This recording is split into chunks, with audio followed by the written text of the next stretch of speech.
Imagine a busy street, a multitude of passers-by, and in the midst of it all, a scene that makes the blood run cold in your veins. A policeman, seemingly a symbol of law and order, approaches a little boy in a wheelchair, and in an instant, everything changes. The wheelchair is broken with fury, and on the child's face is shock and fear. But here's what no one knew. This boy's father is a police captain.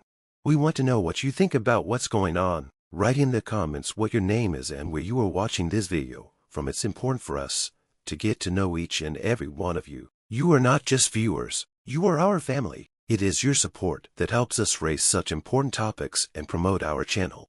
Every word you say, every like and repost gives us the strength to keep talking about injustice. Thank you for being with us. You are incredibly important to us, and we appreciate you more than you can imagine. Enjoy the show. Early mornings in the James home always started in a special way. Little Michael, an 8-year-old boy with an infectious smile, was already awake and eagerly waiting for his mother to bring him his favorite pancakes with blueberry syrup. Despite his youth, Michael was characterized by rare wisdom and resilience. These qualities were formed in him thanks to a difficult fate, which he met in early childhood.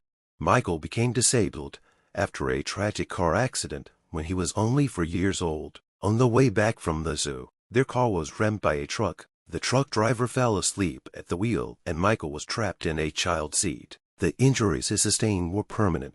Damage to his spine robbed him of his ability to walk. This event changed the life of the entire family forever. For Michael's parents, it was a real challenge. His father, Police Captain James, was a man of iron will, accustomed to protecting others. However, the realization that he was unable to protect his own son fell on him like a weight of guilt. It was this guilt that turned into a powerful motivation. James vowed that he would do everything he could to make sure his son lived a fulfilling life. He taught Michael to never give up, instilling in him courage and resilience. Michael's mom, Sarah, was the epitome of caring and warmth. She surrounded her son with love, supporting him every step of the way. Every day she reminded him that his disability did not define him as a person. You can be anything you want to be, Mikey, she said. What matters is your heart and mind. Michael's life was filled with dreams and aspirations. He loved to draw, creating amazing worlds in his paintings. His favorite dream was to become an illustrator, creating books for children to inspire them just as they inspired him. However, his days were not without difficulties. Moving around in a wheelchair required a great deal of effort, especially on city streets, where ramps and convenient crossings were rare. Often he encountered curious looks or sympathetic smiles, which, although benevolent, hurt his pride. Michael didn't want to be pitied, he wanted to be respected. The family had a special discipline established by his father. James believed in strength of character and the need to fight through any challenge. He often said, "Life doesn't ask if you're ready. It gives you a challenge, and it's how you take it that matters." These words became Michael's life motto.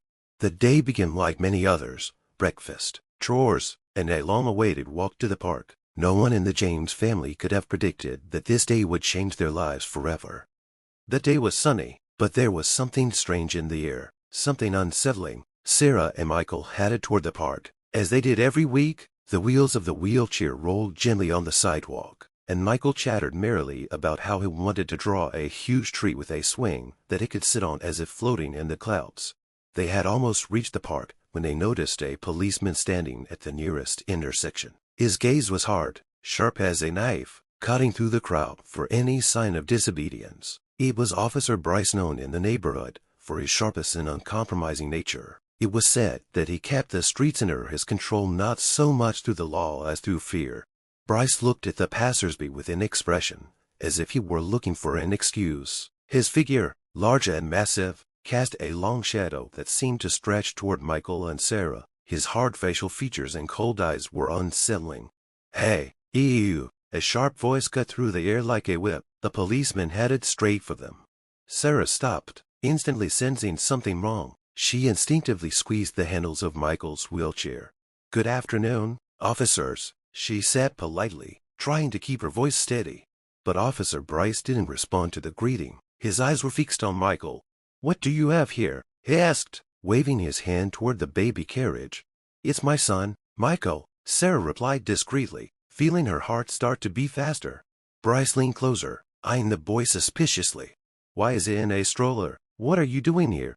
The question sounded not like interest, but an accusation. Michael, normally open and talkative, shrank into a ball, his eyes widening with fear. We're just going to the park, officer, Sarah replied calmly, but her voice betrayed concern. To the park, you say? Bryce narrowed his eyes, his voice harder. Are you sure you're not trying to hide something? Hide? Sarah was stunned. Officer, you seem to have made a mistake. Bryce straightened, his face growing even more sullen. I don't take anyone's word for it. There's a lot of trouble around here. No one is immune to scrutiny. Problems? What kind of trouble could there be with a baby? Sarah's voice trailed off, and Michael grabbed her arm fearfully. Bryce didn't dignify her with an answer. He walked around the stroller, scrutinizing it as if it were a suspicious bag. At one point, he leaned over sharply and pulled a sketchbook out of Michael's pocket. What's this? He demanded, showing the notebook. They're just my drawings, Michael blurted out, unable to bear the strain. Son, don't worry. Sarah sat quietly, trying to reassure him. But Bryce ignored her. He flipped through the pages, then tossed the notebook back into the stroller like it was dirt. I still don't believe it, he said with a chuckle. Something's not right here.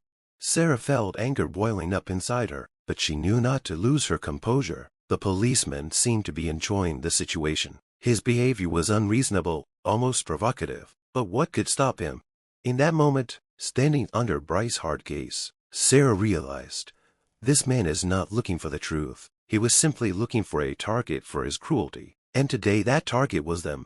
Police Officer Bryce stood in front of Sarah and Michael like a menacing wall. His icy eyes bore into the mother and child, as if searching for something invisible to bring the full weight of his power down on them. The atmosphere on the street changed. Passers-by quickened their steps, sensing that something was going wrong, but no one stopped to intervene. Everyone felt that a storm was brewing in the air. So you're just walking around? Bryce's voice was low and ominous, as if he were speaking not to a harmless family, but to dangerous criminals. Sarah could hardly contain her trembling. She realized that any word she said could only make the situation worse. Yeah, we were just walking to the park. Officers, please tell me what's bothering you. Do you think I'm blind? Bryce said sharply, taking a step closer. His massive figure was now practically hovering over Michael's stroller. What's with the weird stroller? Do you have something hidden in here? Michael gripped the handles of his wheelchair, his hands shaking. He didn't understand why a grown man who was supposed to protect people was treating him like a criminal. Officer, it's just my son's stroller. Sarah's voice shook, but she tried to speak calmly. You have no right to accuse us for no reason. No reason? Bryce snorted derisively. That's the reason. He pointed to the stroller. Kids like him are always a reason. You never know what they're hiding. Those words struck Sarah like a whip. Michael looked at his mother in horror, unable to believe his ears. What do you mean? Sarah could no longer contain her anger. Bryce paid no attention to her indignation. He took another step, grabbed the back of the stroller, and pulled it toward him, making Michael cringe. I have a reason to check it out, he said, and I'm not going to make excuses. Let go of my stroller, Michael shouted in desperation, his voice trembling with fear. It's all right, son, Sarah tried to reassure him, though she couldn't believe her own words. All right, Bryce smirked, pushing the stroller back so sharply that Michael almost fell over. It's up to me to decide what's okay here. Sarah stepped forward, her hands clenched into fists. You are exceeding your authority, she was almost shouting, her voice shaking with a mixture of fear and rage. Shut up, lady, Bryce shouted, his face contorted with anger. Why don't you tell me how to do my job now? He started trotting around the stroller again, like he was looking for something illegal. Bryce bent over, shaking the seat, shoving his hands into his side pockets. Michael stared at him in horror, tears rolling down his cheeks. You can see there's nothing there, Sarah shouted, trying to stop him. Shut up, or I'll have you arrested for resisting, too, Bryce said threateningly. Now those around them began to slow down, observing the scene. However, the fear of being involved kept them from interfering. The atmosphere was heating up like a taut stream. Bryce seemed to revel in his power, his aggression becoming more and more unreasonable. These streets are mine, he growled, straightening up. And if I say you're suspicious, you are.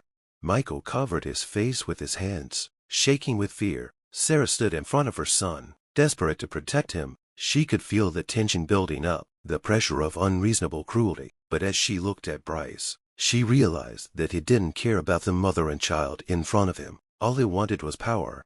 It seemed as if time had stopped. Passers-by, seeing the conflict breaking out, tried not to interface, turning away or speeding up their steps. But those who did linger watched the scene with horror. Police officers Bryce, clutching the back of his wheelchair, was literally seething with unreasonable anger. "I'm not going to waste any more time talking," he growled, jerking the stroller toward him sharply, so that Michael nearly fell out of it. "Officer, stop! You're hurting my son," Sarah shouted, lunging forward to grab the stroller.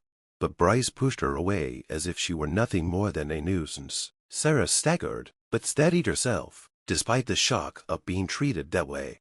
"Don't you dare touch my baby!" Her voice shook with a mixture of rage and fear, but she wasn't going to back down.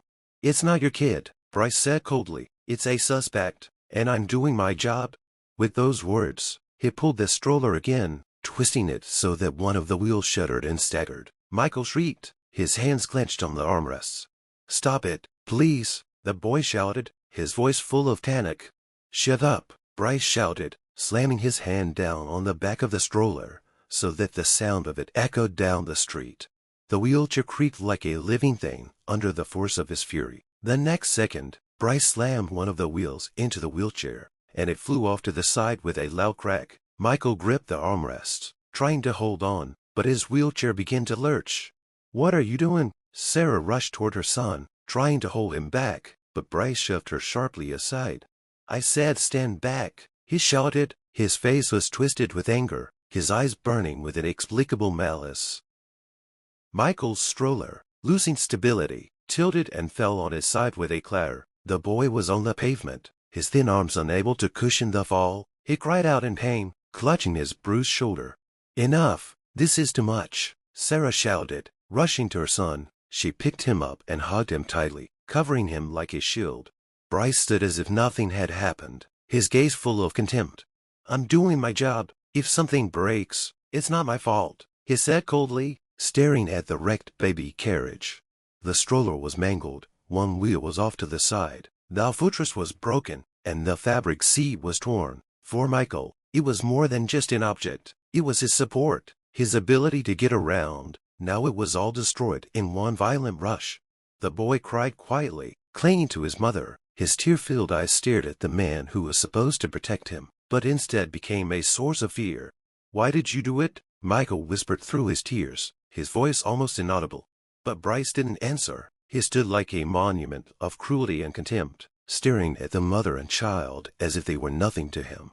At that moment it was obvious to Sarah, this man knew neither sympathy nor mercy. His actions were the product of a deep-seated hatred, and that hatred had destroyed not only Michael's wheelchair, but also his belief in the safety that the law should provide. The street where the scene unfolded was suddenly filled with a strange silence. People who were going about their business slowed their steps, sensing that something was wrong. Some only cast quick glances at what was happening, while others stopped at a safe distance to observe from afar. Each of them was preoccupied with an internal struggle. Should they intervene or should they walk away, pretend not to have seen anything? A young couple with two children walking nearby stopped for a moment. The woman squeezed her husband's hand, pointing to the policeman who stood over the fallen stroller, as if he were the master of the situation. "We have to do something," she whispered. My husband frowned, looked around, and shook his head nervously. "Don't get involved. It could be dangerous."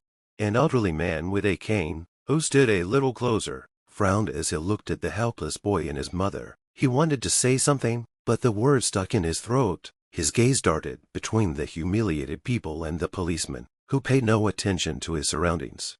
"Hey, you there?" came a voice from the crowd. A young man, obviously gathering all his courage, stepped forward. His voice trembled, but there was determination in it. "This is too much. You can't treat them like this." Policeman Bryce turned his head slowly. His eyes narrowed. The crowd frowned. He took a step toward the young man, like a predator scooping out its prey. "Did you say something?" His voice was low, threatening, like a challenge. The man backed away, his resolve fading fast. "I just said it was wrong," he mumbled, averting his eyes. Bryce grinned. and there was a mixture of contempt and menace in his grin. "Then go about your business, hero, or do you need to be reminded who the law is, too?" The crowd murmured, but no one else dared to intervene. People looked away, trying not to meet Bryce's gaze. No one wanted to be in Sarah and Michael's shoes. Sarah, still cradling her son in her arms, raised her head and looked at the crowd. "You all see what he's doing. Why don't you say anything?" Her voice was desperate and pleading, but her words hung in there, unanswered. One of the men closest to her lowered his eyes and took a step back. The woman in the brightly colored coat hid her face in her scarf. Even those who were filming what was happening on their phones did so from a distance, to avoid Bryce's attention. "That's right," Bryce said, casting a quick glance at the people around him. His voice was loud and confident, as if he were speaking to an audience. "None of you even know what's going on, but I do, and I'm going to figure it out." He turned to Sarah and Michael, shadowing them again with his massive body. "These two were clearly hiding something," he said loudly, so that everyone could hear him. "We will not allow disorder to spread on our streets." His words sounded like a sentence, words that required no proof, and no one present could challenge that verdict.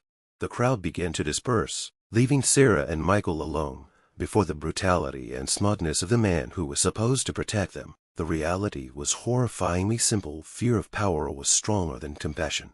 Michael sat on the cold asphalt, cradling his bruised shoulder. His eyes, usually full of life, were staring nowhere. Tears rolled down his cheeks, but he didn't even try to wipe them away. 8 years old is the age when a child believes in goodness and justice, but now that belief was shattered. The broken stroller lay beside him, like a mute witness to the cruelty. Its damaged wheels were a reminder of how cruelly not only its integrity had been violated, but also Michael's sense of security. For the boy, the wheelchair was more than a means of transportation. It was his support in a world that already seemed hostile because of his disability.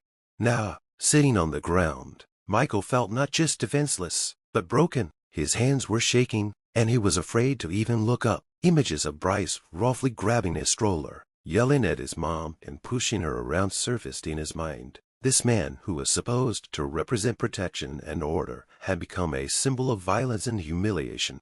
"Mom, why did he do that?" Michael whispered, his voice barely audible. Sarah, herself on the verge of tears, sank down beside her son. She held him close to her, covering him as if trying to protect him from the world. But there was despair in her gaze. How do you explain to a child that he was broken not because he did something wrong, but simply because of the color of his skin and the unjust anger of a man with power? "It's not your fault, baby," she said quietly, trying to keep her voice from shaking. "You didn't do anything wrong. It was him. He was wrong." But Michael wasn't listening. He looked at his wheelchair and all that it symbolized: freedom, the ability to be independent, albeit to a limited extent. Now it was gone, and with it went the feeling that the world could be a safe place. All that was left was shame. Shame for being so helpless, for not being able to protect himself and his mother. The shame was unfair, but it weighed on the child, reaching into the deepest corners of his soul. The passersby who had been standing by just a few minutes ago were now gone. It was uncomfortable, painful for them to watch, but as they left, they took with them the possibility of at least a drop of sympathy that might help. Sarah lifted her head and looked around. Her face was wet with tears, but she wouldn't let herself break down completely. She knew she had to be strong for her son, even if she was screaming in pain inside. "We'll be fine, Michael," she said, though she wasn't sure she believed it. "We'll find a new stroller, and we'll be fine." But Michael shook his head. "He hated us, Mom. I could see that." "Why?" His words were filled not with childish resentment, but with deep despair. Sarah wanted to answer, but she couldn't. How do you explain to a child that some people see in others only what they want to see? That hatred sometimes has no cause, but that it victimizes the innocent. Michael was no longer the boy who drew trees with swings and dreamed of flying. In that brief but terrible moment, he had matured for years. Bryce's cruelty had taken a toll not only on his body, but on his spirit as well. Long days of recovery lay ahead, not just materially fixing or replacing a stroller but emotionally. Michael had lost faith in people, and Sarah felt that it would be harder every day to regain that trust. But the worst part was the realization that this incident was not the only ordeal that awaited them. Cruelty, Racism and injustice were part of the world they lived in, and Sarah knew that to protect Michael, she had to fight not only for him, but against this world. Sarah could barely contain her trembling, her hand still clutching Michael to her. A storm raged inside her: anger, fear, humiliation, but most of all determination. She knew it was impossible to let what had happened go without consequences. Her son, her innocent, defenseless boy, had been the victim of injustice, and Sarah was ready to do anything to get justice. Police Officer Bryce continued to stand nearby, arrogantly inspecting the damaged stroller, as if it were not a living thing, but just trash he had thrown away. He had no idea that his actions were about to lead to life-changing events. Sarah pulled out her cell phone. Her hands were shaking, but she knew exactly who to call. She dialed the number of her husband, Captain James, the chief of the local police department. James, her voice was full of anger and tears. You have to come right away. Hey, he attacked Michael. There was a pause at the other end of the wire. James, normally calm and confident, instantly realized that something terrible had happened. Oh, where are you? His voice became firm, but there was anxiety in it. A cop. He broke Michael's wheelchair. He scared him. James, this is so awful. You have to come now. James didn't ask any more questions. He knew his family would never call him without a good reason. Stay there. I'm on my way, he said and hung up. Sarah put the phone away and looked at Bryce. He still didn't realize what was in store for him. To him, she was just another defenseless victim to be abused without consequences. What, did you decide to complain? He asked mockingly, noticing her cell phone. Good luck with that. No one will believe you. Sarah didn't answer. She hugged Michael, whispering to him that everything would be all right, but her gaze was as cold and determined as steel. She knew that justice would come, and now it was only a matter of time. A few minutes later, the sound of a siren cut through the air. The police car stopped at the sidewalk, and James stepped out of it. His face was stony, but his eyes radiated a fury that seemed like it could scorch everything around him. Bryce tensed as he saw the captain approaching, but he still didn't realize it was his superior. He only realized that something had gone wrong. Sir, Bryce said, straightening up, I'm in control here. Just a standard check. James didn't dignify him with an answer. His gaze met Sarah's and Michael's, and he saw everything: fear, humiliation, tears. It was enough to realize what had happened. Did you do that? James's voice sounded like a lightning strike, aimed straight at Bryce. What? Bryce recoiled, feeling an icy fear engulf him. Sir, I didn't know that. You didn't know you attacked my son. James took a step closer. His voice was cold, but there was fury in it. You think your uniform gives you the right to humiliate people? Bryce frowned. He realized what he had done. Just a second ago, he had felt invincible, basking in his power. Now he was standing in front of his boss, who looked at him like he was trash. Captain, it was a misunderstanding. Bryce tried to excuse himself, but James interrupted him. Shut up, he said sharply. Your actions are a disgrace to the entire service. You have turned my law into an instrument of violence. Bryce realized that his career had just ended. The siren sounded like the final chord before the coming rout. The police car stopped at the curb with a roar. Its doors opened, and Captain James stepped out. His figure, as imposing as ever, seemed even larger now because of the rage he was struggling to contain. His steps were quick and purposeful, as if every second's delay was unacceptable. At first glance, he looked composed, but his eyes were a storm of emotion. James looked at the scene before him. Michael, his young son, Saturday on the cold pavement, his face wet with tears. A broken wheelchair lay nearby, like a witness to gross abuse. Sarah stood beside him, cradling Michael against her, her face pale, but her eyes glittering with determination and anger. What caught James' attention the most, however, was the man in uniform, Bryce, the policeman, who now stood tensely, clearly sensing that something was going wrong. Bryce held himself in an arrogant manner, but there was nervousness in his posture. He hadn't yet realized the gravity of his mistake. James stepped closer, his gaze momentarily fixed on Bryce. For a moment there was silence, oppressive and heavy. It was broken only by Michael's trembling voice. Daddy. That voice was the last straw for James. His jaw clenched, and a dangerous mixture of anger and pain flashed in his eyes. He walked over to his son and knelt down, gently touching his shoulder. Are you all right, Michael? His voice was quiet, but there was steel in it. Michael only shook his head, his eyes filling with tears. Hey, he broke my stroller. Dad, he whispered. James straightened slowly and turned to Sarah, who was looking at him with pleading and desperate eyes. She didn't say a word. Her gaze spoke for her. Sarah, you called Emmy, he started, but stopped, turning his gaze back to Bryce. Yes, James, that man, he did it. Her voice was shaky but firm. James took a step toward Bryce, his face impassive, but there was something threatening about it. Ew, what's your name? He asked coldly. Bryce squared his shoulders, still trying to maintain some semblance of control. Officer Bryce, sir. I'm here doing my job, he began, but his voice trembled. James stared at him intently, keeping his gaze fixed on him. Are you doing your job? He said slowly. You call that doing your job? Break a kid's stroller, intimidate his mother. Bryce opened his mouth but couldn't find the words. He realized the situation was quickly spiraling out of his control. Sir, I didn't know it was your son. He tried to justify himself. The words, instead of alleviating the captain's anger, only inflamed it more. James stepped closer, now at arm's length. Do you think it matters? His voice grew louder, like a clap of thunder. It's my son, but it could have been any child, and you think you can treat people like dirt? The crowd began to gather again, sensing that a denouement was brewing. James shifted his gaze to the broken wheelchair, then back to Bryce. There was an anger in his eyes that seemed ready to erupt.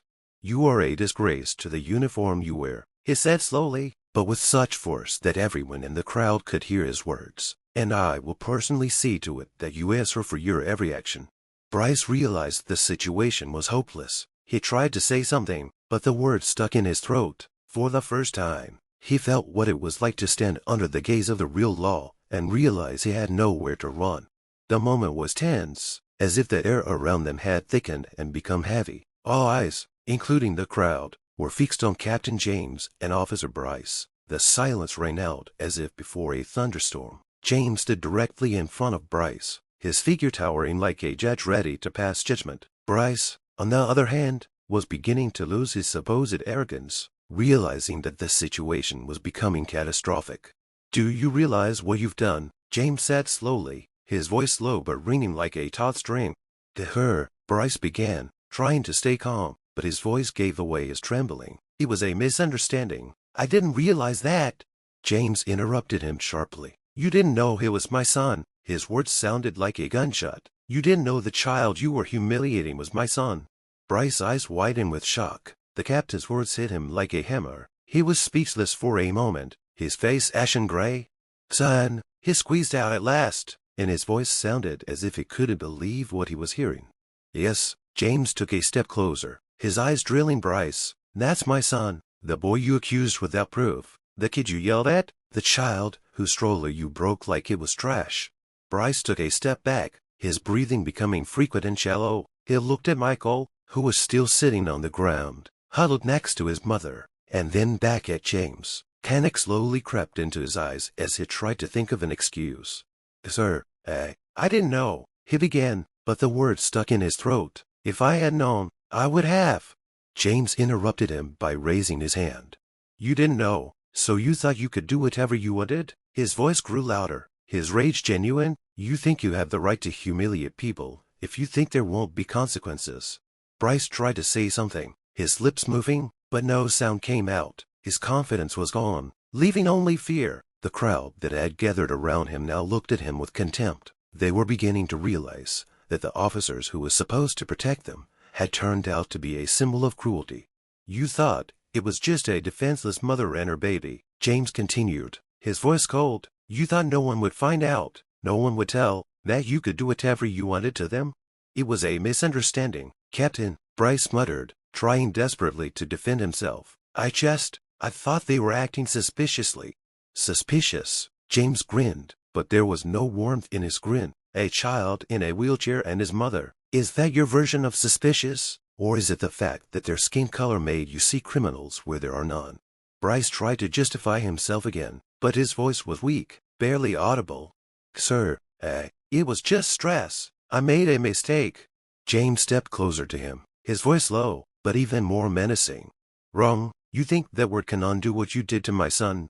Bryce lowered his head, Realizing he couldn't say anything, the fear of punishment completely overwhelmed him. His face was pale, and his hands clenched into fists as if he were trying to hold on to the remnants of his dignity. "You will never wear that uniform again," James continued, his words a sentence. "You will be held accountable for every action you take, and I will personally make sure that you learn what true justice is." The words sounded like a gong, marking the end of Bryce's power. He stood before James, no longer as an officer, but as a man completely stripped of his supposed superiority. A day that had begun with a brutal act of violence was now turning into a day of reckoning. Police Officer Bryce, who a few hours ago had felt like the master of the streets, stood alone, his confidence reduced to ashes. His face, once haughty, now looked devastated. Captain James's words, like a hammer, were shattering his vestiges of self-confidence. Immediately after the confrontation, James contacted management. Within an hour, a team of inspectors from Internal Affairs arrived on the scene. Their stares were cold and professional. Without a shadow of sympathy, they knew why they had come, and they realized that Bryce had a lot to answer for. "Officer Bryce, you are suspended from duty," announced one of the inspectors, a middle-aged man with sharp eyes. "We will begin an internal investigation immediately." But it was a misunderstanding. Bryce tried to justify himself, his voice sounding weak and shaky. "I was just doing my job." "Your actions are recorded on the surveillance cameras," the inspector said. "In addition, many witnesses confirmed your cruelty and groundless accusations." The crowd, which was still standing nearby, began to chatter. They were not afraid to speak now, but their condemnation was directed at Bryce. Someone shouted, "They should be like that, those cops. He should be held accountable for this." Bryce blushed, feeling the stares of those around him. His pride had been trampled, and he realized he'd lost everything he thought he had. But the consequences for him were not limited to a suspension. A few days later, more serious measures began. Inspectors conducted a detailed review of his behavior. They found not only evidence of his abusive behavior toward Michael and Sarah, but also many other complaints that had previously been ignored. Bryce was found to have abused his authority, detained people without justification, used profanity, and even threatened passers-by. The investigation characterized his actions as systematic racism and abuse of authority. A few weeks after the incident, an official decision was announced. Bryce was fired from the police department with a wolf ticket, which meant he could no longer work in law enforcement.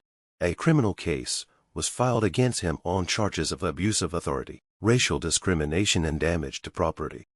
Local and national media picked up the story. Photos of Michael and Sarah, a broken wheelchair, and footage from the scene became symbols of the struggle against police brutality. People protested, demanding justice not only for Michael, but also for other victims of similar abuses. "This is more than one case," the activist said in an interview with a news channel. "This is an example of how power corrupts if left unchecked. We will not let this go unpunished."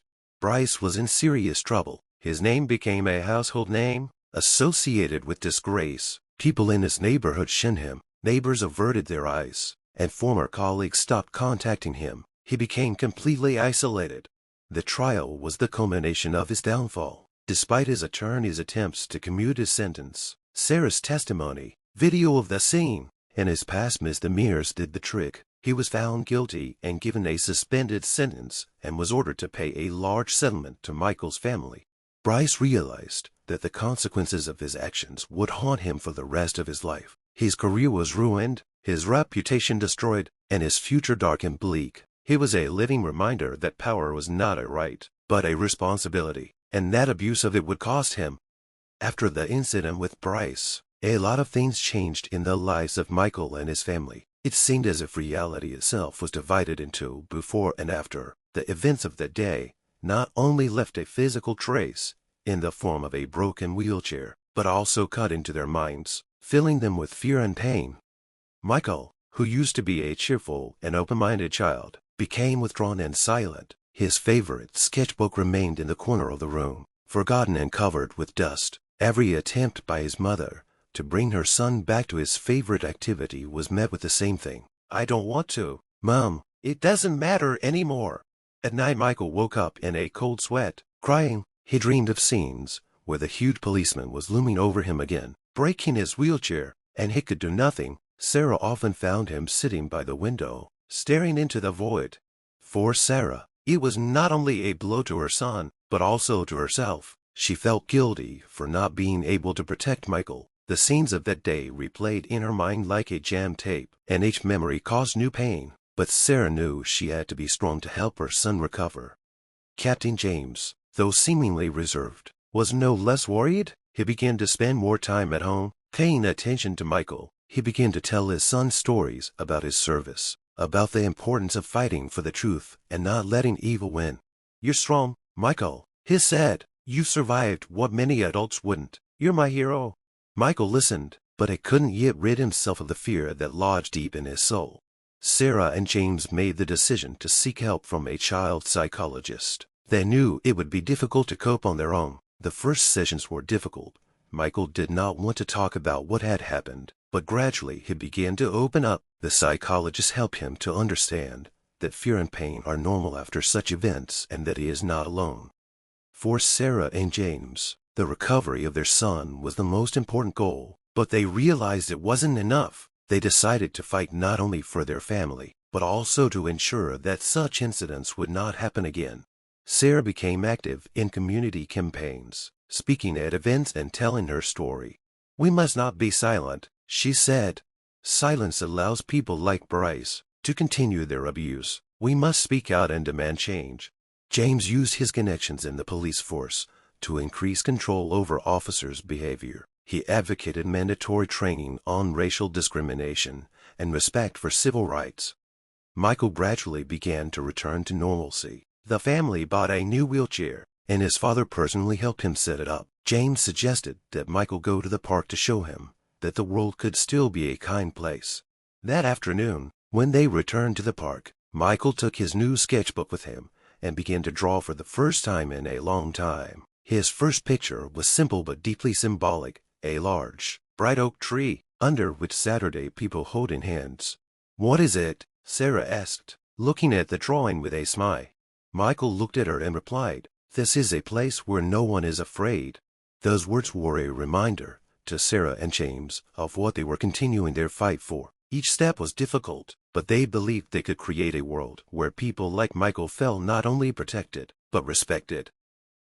The story of Michael, who broke under the weight of injustice, and his family, who decided to fight back, has galvanized the public. A video of the incident, shot by bystanders, went viral on social media at an alarming rate. People could not remain indifferent, seeing the terrified boy, his destroyed stroller, and the policeman standing nearby, whose brutality was so obvious. Discussions started immediately. Hashtags like "Justice for Michael," "Stop Racism," and "Police Abuse" were trending on social media. People shared their rage and pain, speaking out against discrimination and abuse of power. Michael's story became a symbol of the fight against systemic injustice. Protests erupted in the city and then across the country. People took to the streets with placards: "Michael could have been my child. No place for racism in the police force. Justice for all." Sarah and James became the faces of the movement. Sarah, though deeply traumatized, found the strength to speak at rallies and share her story. Her words touched the hearts of thousands. "No one should have to go through what our family went through. We can't let it happen again." James, a police captain, sparked a wave of support and criticism with his speech. He called for reforms within law enforcement, stating openly, "We don't wear this uniform to oppress. We wear it to protect, and if anyone uses it for evil, they should leave." Michael's story became a catalyst for change. Authorities began to investigate not only Bryce's actions, but also the overall climate in the police department. Mandatory racial bias programs and regular evaluations of officers' behavior were implemented. Discussions have begun at the federal level about the need for large-scale reforms in the police. Bills concerning transparency of police work and increased control over the actions of officers have found support among the population. Michael's story raised a lot of important questions. Why does this kind of behavior still exist in society? How do you ensure that people with power do not abuse it? What can be done to make victims of such cases feel heard and protected? The media, activists, and experts began to actively discuss solutions. This story became not just a tragedy of one family, but a symbol that the problems of systemic racism and police brutality can no longer be ignored. A few months later, Michael began to paint again. His paintings were full of bright colors and strong images. One of them showed a boy in a wheelchair rising into the sky on huge wings, with people holding his hands below. "What does it mean?" Sarah asked, looking at the drawing.